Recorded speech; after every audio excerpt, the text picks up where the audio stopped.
Dan inilah film The Roundup 2022.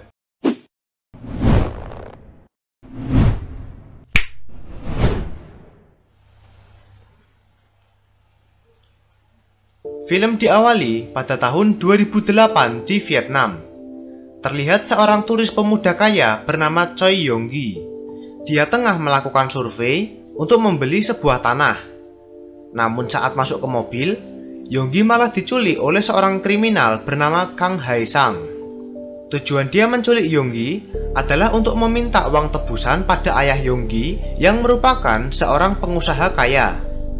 Ternyata pada tahun itu, menurut data kepolisian Korea Selatan, banyak kriminal dari Korea yang melarikan diri menuju daerah Asia Tenggara untuk menjalankan aksi kriminalnya. Scene lalu berpindah di sebuah supermarket di Korea Selatan. Kita diperlihatkan seorang pengidap gangguan jiwa sedang mengamuk sambil membawa senjata tajam.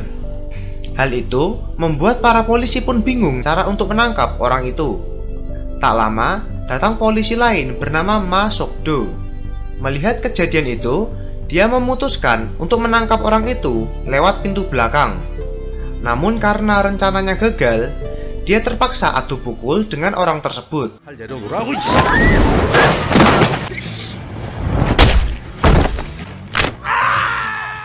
Setelah kejadian itu, terlihat Sok-do dan rekan yang lain berada di kantor.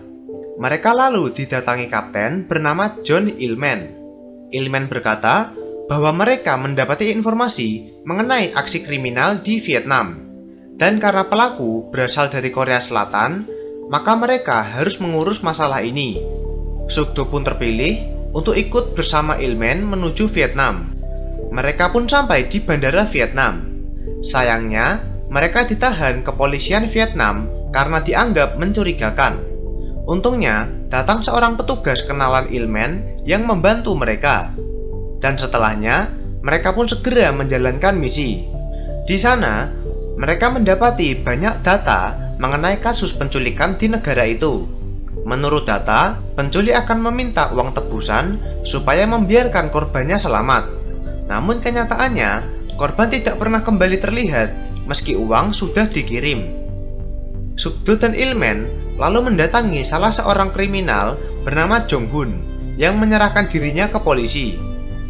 Mereka berdua sedikit curiga pada Jong-hun yang menyerahkan diri sesantai itu. Sok-do lalu meminta Jong-hun memberitahukan di mana lokasi kedua rekannya yang lain. Awalnya Jong-hun menolak untuk memberitahu. Namun setelah disiksa oleh Sok-do, dia pun akhirnya mau buka suara. Setelahnya, Sok-do dan Il-man segera menuju lokasi yang diberitahukan oleh Jong-hun. Dan mereka dibuat terkejut melihat salah satu rekan Jong-hun yang sudah tewas. Sedangkan satunya lagi tidak tahu di mana. Mereka lalu kembali mendatangi Jong-hun untuk menanyakan apa yang terjadi.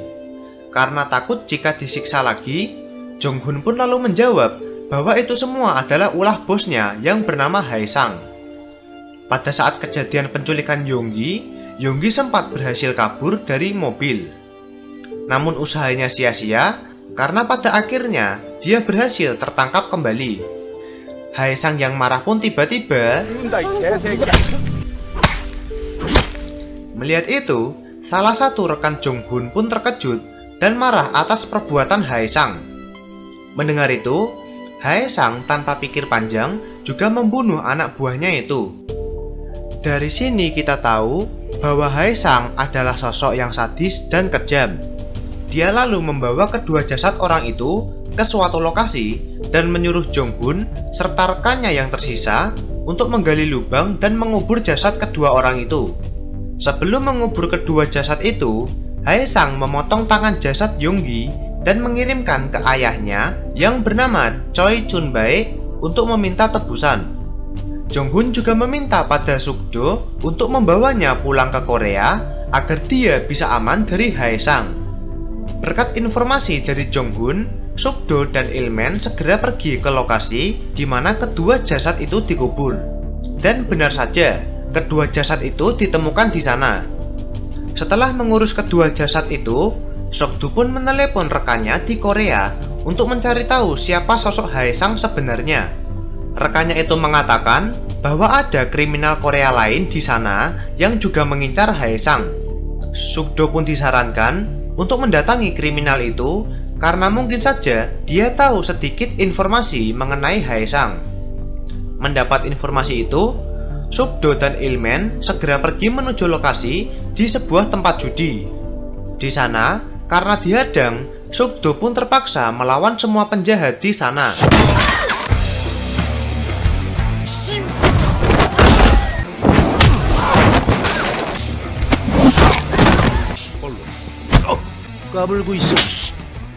Berhasil mengalahkan mereka semua, Sukdo lalu mencari penjahat yang mengetahui lokasi Haesang. Scene lalu berpindah memperlihatkan beberapa pembunuh bayaran yang datang ke kediaman Haesang. Mereka diutus oleh Chunbaek untuk membunuh Haesang yang telah membunuh anaknya.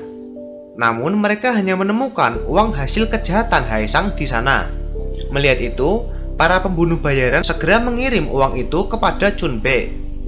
Tak lama, Haesang pun tiba di rumahnya.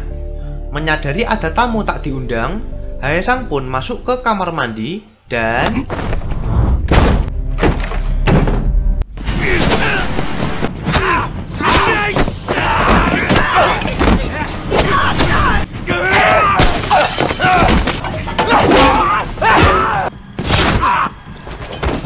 setelah berhasil mengalahkan mereka, Haesang lalu menelepon Chunbaek lewat salah satu ponsel pembunuh bayaran. Chunbaek berkata bahwa dia akan mengirim lebih banyak pasukan untuk menaklukkan Haesang. Haesang pun menjawab bahwa dia tidak takut dan akan mengalahkan mereka semua. Dia juga berkata bahwa dia akan mendatangi Chunbaek untuk membunuhnya. Beberapa saat setelah kejadian itu, terlihat Sukdo dan Ilmen yang sudah sampai di rumah Haesang.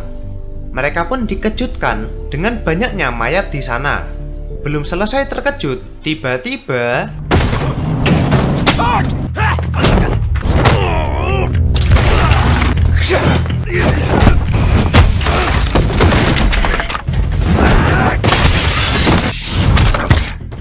Sukdo pun berhasil menangkap anak buah Haesang. Namun sayangnya, Haesang berhasil kabur.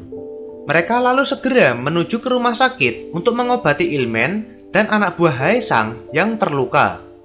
Atas semua keributan yang terjadi di Vietnam, Sukdo dan Ilmen akan dipulangkan paksa ke negaranya.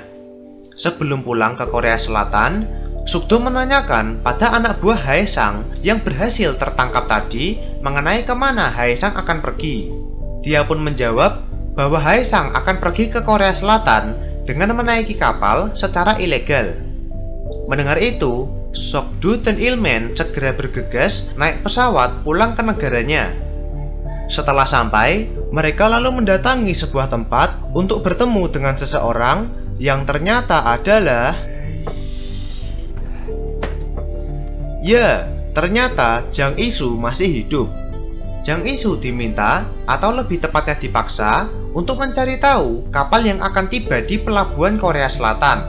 Setelah mendapat informasi yang cukup, Sukdo dan Ilmen pun pergi. Mereka lalu dipanggil oleh kepala kepolisian yang menegur mereka atas kejadian yang terjadi di Vietnam.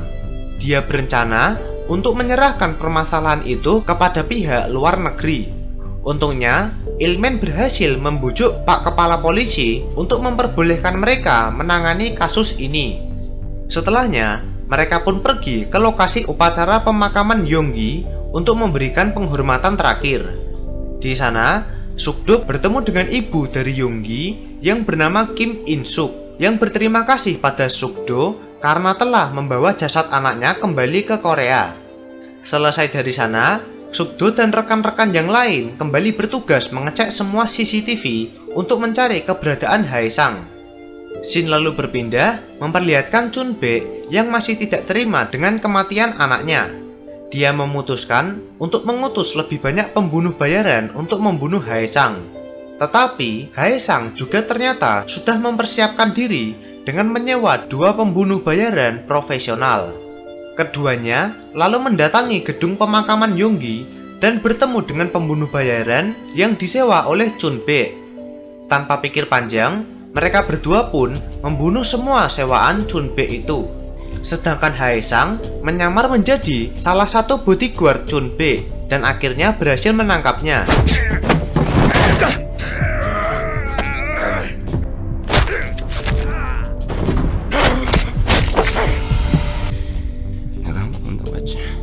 Haesang lalu mengirim video ancaman bahwa dia akan membunuh Chunbe. Jika mereka ingin Chunbe selamat, Insuk harus memberikan uang secara langsung pada Haesang sebesar $2 juta tanpa dikawal polisi. Mendengar itu, Sukdo lalu meminta bantuan Jang Isu untuk menjadi sopir dan mengantar Insuk ke lokasi Haesang. Dan setelah melihat uang sebesar $2 juta, dia pun langsung menerima pekerjaan itu. Jang Isu lalu mengantar Insuk ke lokasi, dan tanpa mereka sadari, kedua sewaan Haesang tadi mengikuti mereka dan berencana merebut uang Insuk di tengah jalan. Di sisi lain, terlihat rekan Sukdo yang lain yang mengintai lokasi. Dia lalu nekat masuk ke markas Haesang dan berusaha menyelamatkan Chunbe. Namun sayangnya, aksinya disadari oleh Haesang.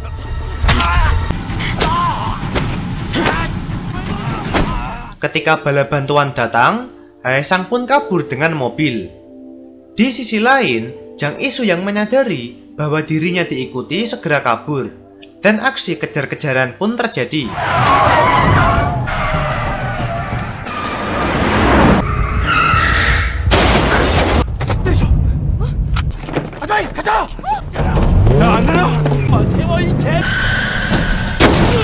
Insuk yang kabur sendirian lalu dikejar oleh salah satu anak buah Haesang.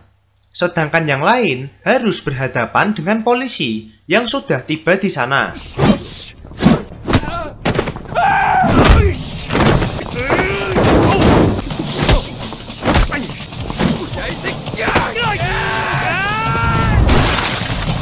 Dan untungnya dia berhasil ditangkap. Di sisi lain, Insuk berhasil ditangkap oleh anak buah Haesang yang tersisa. Untungnya Sukdo datang membantu dan berhasil mengalahkan orang itu.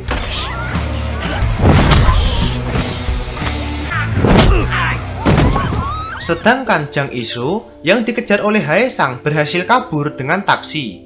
Sayangnya, Haesang yang berambisi mengambil uang itu tetap mengejar Jang Isu sampai ke pelabuhan. Dan karena ketakutan, Jang Isu pun akhirnya memberikan uang itu dan kabur. Setelah mendapat uangnya, Haesang pun pergi dengan naik bus.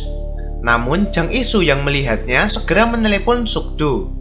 Mengetahui lokasi Haesang, Sukdo sendirian mencegat bus yang dinaiki Haesang. Dia lalu menyuruh semua penumpang untuk turun, sedangkan dirinya akan buy one dengan Haesang.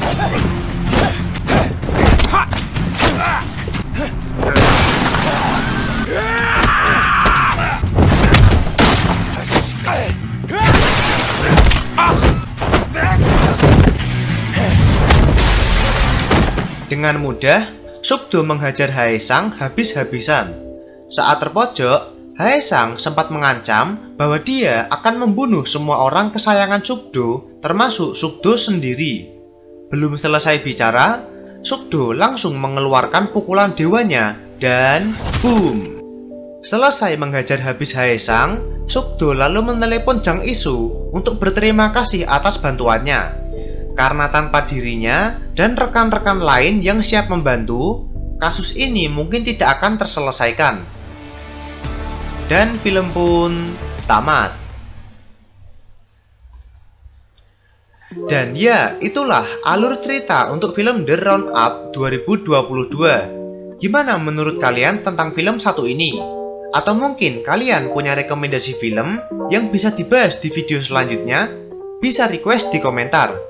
Dan jika kalian mempunyai kritik atau saran, bisa dituliskan di komentar agar kami bisa berusaha untuk menjadi lebih baik. Terima kasih telah menonton video kami, dan see you next time.